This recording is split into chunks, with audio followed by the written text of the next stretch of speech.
ओम शांति। आज प्यारे मीठे भगवान की मुरली मंथन की डेट है 4 मार्च 2022। तो आज मीठे मीठे बाबा ने हम बच्चों से कहा, रात को जागकर कमाई करो, अमृत वेले उठने की आदत डालो। रात को जागकर अर्थात सुबह मुख अंधेरे उठना है। अमृत वेले भगवान आए रहते हैं और चाहते हैं कि मेरे बच्चे मुझसे प्राप्तियों से भरपूर हो जाए। उसकी आदत डालने को भगवान हमें कह रहे, एक डिसिप्लिन सिखा रहे हैं। प्रश्न, ज्ञान में आते ही जो नशा चढ़ता है उस नशे को स्थायी रखने की विधि क्या है?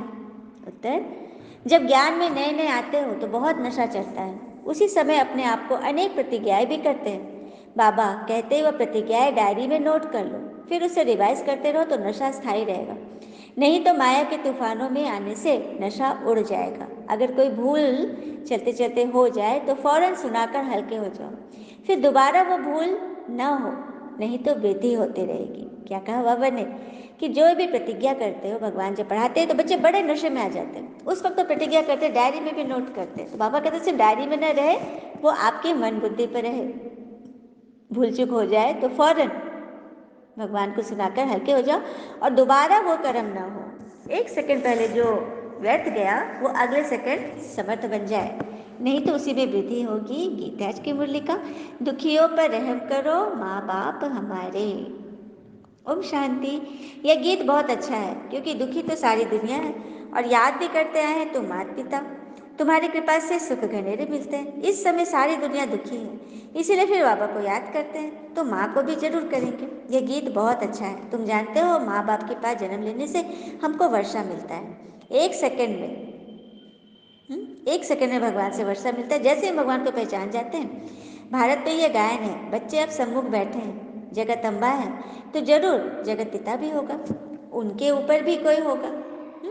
क्योंकि इस समय सुखधाम का वर्षा मिलता है। जगत पिता हो गए ब्रह्मा पिता, उनके ऊपर है शिव बाबा। तो सुखधाम की स्थापना करने वाला माता पिता भी चाहिए। कोई माता पिता साहूकार होते हैं तो उनका फर्स्ट क्लास घर होता है, और कोई माता पिता गरीब होते तो घर भी ऐसा ही होगा ना। सत्युग में देखो, राधे कृष्ण, उन्हों को पहली पहली बादशाही मिली है। राधे जरूर कोई राजा के पास जन्म लेगी, राजकुमारी होगी और श्री कृष्ण राजकुमार होंगे, फिर उन्हों की शादी होगी। यह तो बरोबर है। लक्ष्मी नारायण बनते हैं आगे चलकर राधे कृष्ण ही तो। माता पिता अब दैवी राजधानी स्थापन कर रहे हैं। देवी देवताएं सूर्यवंशी महाराजा महारानी थे। तुम जानते हो इन्हों को यह मर्तबा कैसे मिला? राम सीता को चंद्रवंशी राजाई कैसे मिली? कलयुग के अंत में तो कुछ भी नहीं है। यह है पढ़ाई से राजाई।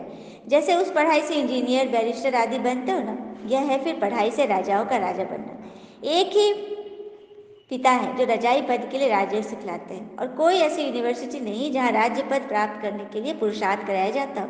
इसका नाम ही है गीता पाठशाला। गीता पाठशाला जिसे स्वयं गीता के भगवान ने खोला है, शिव बाबा ने। फिर बाबा ने कहा तुम लिख सकते हो, इस समय ही सेकंड में सूर्यवंशी चंद्रवंशी रजाई प्राप्त हो सकती है। आकर समझो। चित्रों पर तुम अच्छी रीति समझा सकते हो, समझाने वाला शुरूर बुद्धि चाहिए। ब्रह्मा कुमार और कुमारियां सो शिव के पोत्रे और पोत्रियां हुए, परंतु बाबा कहते मुझे कोटों में कोई पहचानते हैं और मुझसे वर्षा लेते हैं। सेकंड में जीवन मुक्ति पाते हैं, फिर जीवन मुक्ति में उच्च पद प्राप्त करने के लिए पुरुषार्थ करना है। यह सब समझाने के लिए यह मेले प्रदर्शनी निकले हैं। ख्यालात चलते हैं, नई नई पॉइंट्स निकलती हैं। दिन प्रतिदिन चित्र आदि सहज निकालते रहते हैं और निकलते सब ड्रामानुसार ही है। कल पहले जो एक्ट चली है वही चलनी है। ऐसा कोई लिख न सके कि यह प्रदर्शनी 5000 वर्ष के बाद फिर इस समय निकाली गई है। सच बात है। ये बात जो भगवान आकर कहते हैं कि ये 5000 वर्ष पहले भी निकला था, ऐसा तो हमने कहीं सुना ही नहीं है। तो नई नई पॉइंट बाबा समझाते हैं, जिसमें एडिशन करेक्शन होती रहती है, जोड़ घटाव सब होता है, सही भी होती है, चेकिंग होती है। वो लोग रामायण आदि छपाएंगे तो वही छपाएंगे, इसलिए हमको कहते हैं आगे तुम क्या लिखते थे अब क्या लिख रहे हो। बाबा कहते हैं मैं तुमको रोज नई बातें सुनाता हूँ, सब इकट्ठी थोड़ी ही सुनाऊंगा। उन्होंने लिखा है युद्ध के मैदान में गीता सुनाई, 18 अध्याय की गीता बनाई। जो संस्कृत में होशियार होंगे वो आधे घंटे में श्लोक कंठ कर लेंगे। तो सिर्फ कंठ करने से प्राप्ति नहीं होगी। हमने सब कुछ जाना, हमें कैसे करना है, कैसे आत्म कल्याण होगा पता है, हमारे शास्त्रों में बताया गया, लेकिन उसको धारण कैसे करें, यह विधि तो बिना परमात्मा के कोई नहीं बता सकता, क्योंकि आत्मा का कल्याण तो वही करेंगे ना। फिर बाबा ने कहा कि भगवान सभी भाषाओं में थोड़ी समझाएंगे, वो तो हिंदी में ही समझाते हैं। जैसे हिंदी टूटी फूटी सब जानते हैं, ऐसे अंग्रेजी भी टूटी फूटी जानते हैं। तुम बच्चों को बाबा हिंदी में समझाते हैं, क्योंकि हिंदी ही सतयुग की नॉलेज हिंदी होगी, लैंग्वेज सतयुग में हिंदी भाषा ही बोले जाएगा। फिर बाबा कहते हैं कि भारत को ही मुक्ति, जीवन मुक्ति मिलती है, सुखधाम भारत बनता है। पहले भारत ही प्राचीन खंड था जहाँ देवी देवता राज करते थे, उसके बाद इस्लामी बौद्धिक खंड स्थापन हुए। बिल्कुल सहज है ना।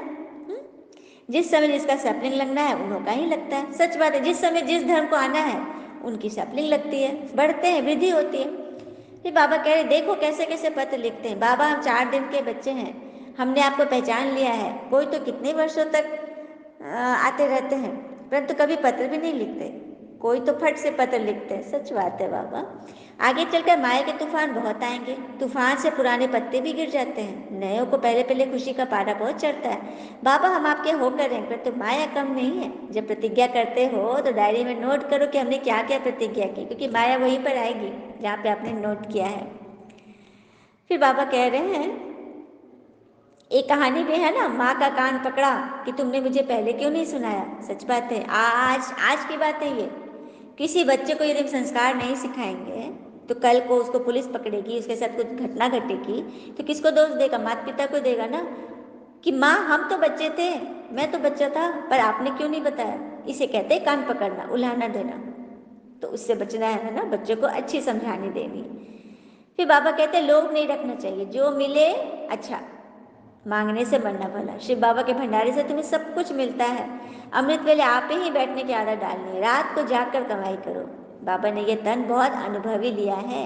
ब्रह्मा बाबा का तन क्यों लिया भगवान, बूढ़ा तन? क्योंकि वो अनुभवी थे, है ना, और पवित्र थे, है ना। परमात्मा ब्रह्मा द्वारा मनुष्य सृष्टि रचते हैं। बांधेलिया कहती है बाबा बस हम आपको याद करते हैं, भला हम नहीं मिलेगी परंतु वर्षा तो जरूर लेंगी। बोलते हैं बाबा से, कहती है कि बाबा आपसे वर्षा तो हम जरूर लेंगे। कितना वंडर है, ढेर बच्चे के बच्चे हैं। आगे चलकर बाबा कहते हैं बहुत वृद्धि होगी। तो बच्चों को अपना अहंकार नहीं रखना है, माताओं को मर्तबा देना है, मतलब माताओं का रिगार्ड करना है, फॉलो करना है। देह अभिमान नहीं होना चाहिए, अपने को निरंकार ही समझना है। बाबा भी अपने को निराकार समझते हैं ना। तुम कहेंगे I am incorporeal come corporeal, जैसे लिखते हैं हॉस्पिटल कम यूनिवर्सिटी, तो हम इनकॉर्पोरियल कम कॉर्पोरियल हैं। ये सब बातें समझाने के लिए दी जाती है, सब में एक धारणा नहीं होती। पुरुषार्थ का धारण करना और कराना है, सुनना और सुनाना। कहते हैं ना, दे दान तो छूटे ग्रहण और तुरंत दान महादान। धन दान नहीं करे तो साहूकार कैसे बनेंगे? तुम हो सबसे जास्ती लोभी, सारे विश्व का मालिक बनने की कितनी भारी कामना है तुम्हें। हर एक को सदा सुखी, सदा शांतमय बनाना है। सिर्फ बनने तक नहीं, बनाने तक जाना है। मनुष्य मात्र को कलयुगी भ्रष्टाचारी से सत्युगी श्रेष्ठाचारी बनाना है। खुद बन गए, उसके बाद बनाने में लगो। भारत में देवताएं थे, अभी नहीं है, फिर जरूर देवताएं होंगे, उनको स्वर्ग कहा जाता है। पैराडाइज अक्षर बहुत मीठा है। हम पुरुषार्थ कर रहे हैं स्वर्ग का मालिक बनने के लिए। एक पिता के सिवाय बाकी सब भूल जाना है, सबसे मोह नष्ट हो जाना चाहिए। अच्छा, मीठे बच्चों प्रति भगवान की नमस्ते। हम बच्चों के भी प्यारे बाबा को नमस्ते। धारणा के लिए मुख्य सार, पहले पॉइंट, इस बेगरी जीवन में पूरा पूरा देही अभिमानी बनना है। किसी भी चीज का जास्ती लोभ नहीं रखना है, जो मिले सो अच्छा, मांगने से मरना भला। बेगरी जीवन अर्थात साधारण जीवन। साधारण जीवन में पूरा पूरा देही अभिमानी बनो, आत्मा समझ के चलो। किसी भी चीज में जास्ती लोभ नहीं रखो, नहीं तो वहां माया आ सकती है। आसक्ति रखेंगे ना तो माया आ सकती है। दूसरी पॉइंट, अपना अहंकार न रख, माताओं को मर्तबा देना है, पिता समान निराकारी निरंकारी बनना है, ज्ञान धन का दान जरूर करना है। कोई अहंकार नहीं। इस बात का भी अहंकार होता है किसी को सुनाएंगे तो वो क्या सोचेगा, वो मेरे बारे में क्या बोलेगा, वो गुस्सा करेगा। नहीं, हमारा काम है बीज डालना। अब फलीभूत होना है कि नहीं होना है, ये उस आत्मा के कर्मों पर निर्धारित है। वरदान है, चारों ही सब्जेक्ट को अपने स्वरूप में लाने वाले विश्व कल्याणकारी बनो। चारों ही सब्जेक्ट को अपने स्वरूप में लाने वाले विश्व कल्याणकारी भव। पढ़ाई के जो 4 सब्जेक्ट है उन सब का 1-2 के साथ संबंध है। जो ज्ञानी तो आत्मा है वह योगी तो आत्मा भी अवश्य होगा, और जिसने ज्ञान योग को अपने नेचर बना दिया उसके कर्म नेचुरल युक्ति युक्त व श्रेष्ठ होंगे। स्वभाव संस्कार धारणा स्वरूप होंगे। जिनके पास इन गीतों सब्जेक्ट की अनुभूतियों का खजाना है वह मास्टर दाता अर्थात सेवाधारी स्वतः बन जाते हैं, जिनके पास ये तीनों सब्जेक्ट की अनुभूतियों का खजाना, ज्ञान, योग, धारणा, सेवा, तो मास्टर दाता बन सेवाधारी का पाठ बजाते हैं और वही नंबर 1 भी बनते हैं। उन्हों को कहा जाता है विश्व कल्याणकारी। स्लोगन, माया के विकराल रूप के खेल को साक्षी होकर देखो तो निर्भय रहेंगे। माया आती है, विकराल रूप भल दिखाती है, लेकिन वो होती है पेपर टाइगर। अब सामने पेपर का टाइगर बना हुआ है तो आपको डर लगेगा क्या? बिल्कुल नहीं। तो जब भी माया परिस्थिति लाए, समस्या लाए, समझो कि ये तो पेपर टाइगर है। तो उसके खेल को हम कैसे समझ के देखें? साक्षी हो गए ना, उसके प्रभाव से परे, इसी को कहते हैं साक्षी होना। तो निर्भय रहेंगे, डरेंगे नहीं। कुछ एक अनमोल ज्ञान रतन है दादियों की पुरानी डायरी से। ज्ञान की महसूसता का सुख है ही शांति, अर्थात निर्विकल्प हो जाना। निर्विकल्प अर्थात हमारे पास अब शांति के अतिरिक्त कोई विकल्प नहीं है। किस तरह से अपने मन को शांत रखें, बस इसी चीज में मनन करना है। अंदर जाने से शांत रूप हो जाते हैं। इस अविनाशी ज्ञान से संपूर्ण शांति के स्थान पर पहुंचते हैं। इस अविनाशी ज्ञान से, जो अविनाशी ज्ञान परमात्मा में दे रहे हैं, इस ज्ञान को प्राप्त करने से हम संपूर्ण शांति के स्थान पर पहुंच जाते हैं। शांत अर्थात योग, निष्ठा अवस्था को धारण करने से योग में बहुत तेज लाइट निकलती। जब हम अपने मन को शांत कर लें, एकाग्रचित होकर परम धाम, शांति धाम या अपने घर में जहाँ भी बैठे वहीं बाबा को बुला लें, तो ऐसा करने से हमारे मस्तिष्क योग की बहुत तेज लाइट निकलेगी, क्योंकि निरंतर एकाग्रता होगी ना।